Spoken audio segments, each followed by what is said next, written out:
So you can isolate needles as we have here to make these like starburst, almost lace, this lace effect with the tuck stitch. But you also can take every other needle, and using this needle pusher tool, you can like really easily push needles forward and work this way as well. One of the rules about the tuck stitch is that you can never tuck two needles pushed out at the same time.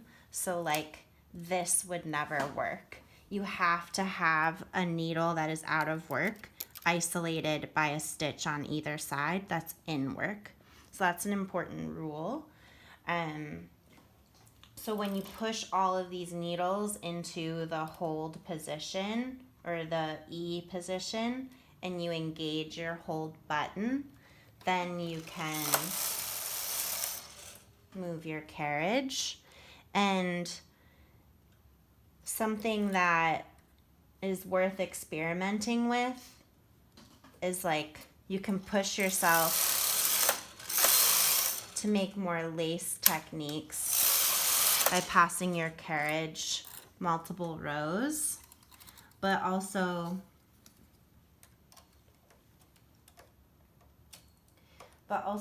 experiment with only passing maybe one row of your carriage, and you get less of a lace technique or a lace texture and more of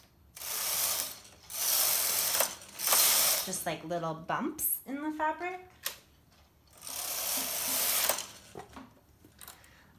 So this technique is really worth like casting on maybe 50 needles and like making a sampler of heavy exploration.